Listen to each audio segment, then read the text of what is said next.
Hi everyone. I wanted to do what I think is a very important video. I really want to consolidate for you the link between the burden of your symptoms of heart failure and the likelihood that you're going to die. I don't want to do this to depress you. I want to do this so that you are empowered to understand that you have the capacity to potentially change all of that. And when you change how you feel and how much you can do, you change your risk as well.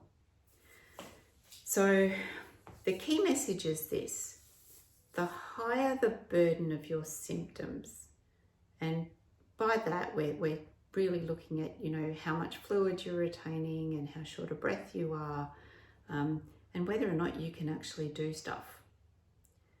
So, can you do basic activities of daily living?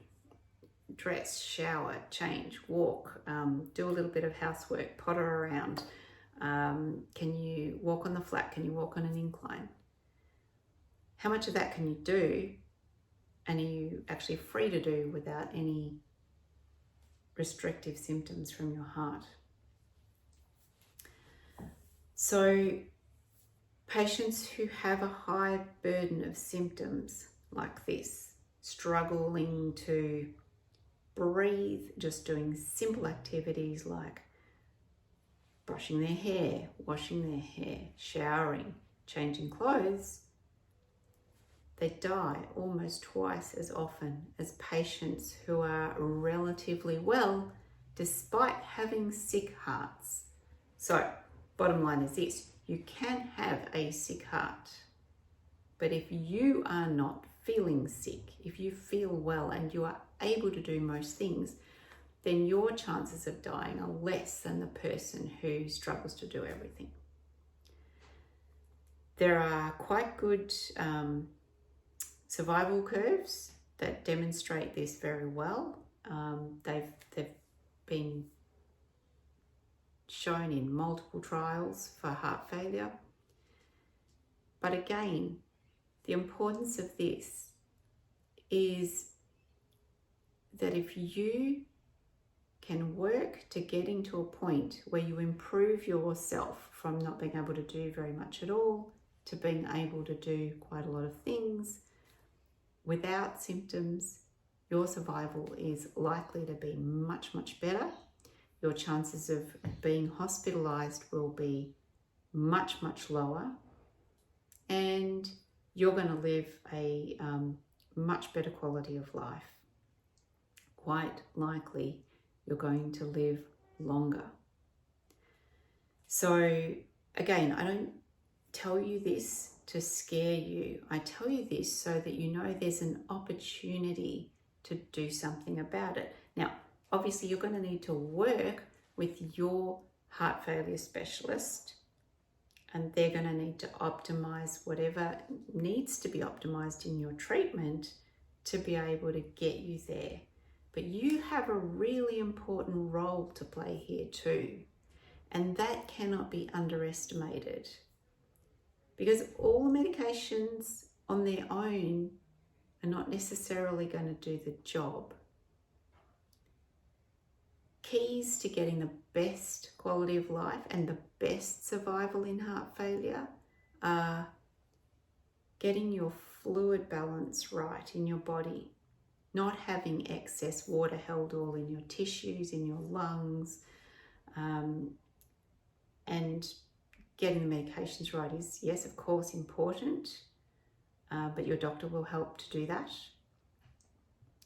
And then, can you exercise? Can you do a structured rehabilitation program that's going to improve your capability of doing these things? Because we do know that cardiac rehab programs actually make a significant difference to quality of life, to improve what people can actually do. And in the studies that have shown improvements in 6-minute walk tests, oxygenation, and improved heart rate and blood pressure recordings. They do show better outcomes for these patients. So you have a critical role to play here. Anything you can do to help your doctor get the best results for you is vital. And I think one of the most critical things here, if you're suffering from fluid retention in the body and shortness of breath, is that you need to get that fluid balance management done as tight as possible. And if you don't even know what I'm talking about when I'm talking about fluid retention and swelling in the legs and shortness of breath because you've got fluid in the lungs, it's either a great thing because you don't have that problem, and that's fantastic, or it's possibly quite a big problem because you don't understand what you've got or what to do about it. But I want to reassure you that we are going to cover this, and you are going to understand what it is, and you're going to know what to do about it. And with the help of your doctor, your treating heart failure team, or if you don't have all of that, your GP and your whatever specialist you've got, you can work it out together. You can give it your best shot to give yourself the very best chance of feeling well and actually thriving in heart failure rather than just trying to struggle to survive. That's what I want for you, ultimately, is to feel really well and to thrive and have that chance. And the earlier you get onto this, the better life's going to be for you. So that's part of what we get to do next in the ongoing journey of the heart failure management. Stick with me and come learn.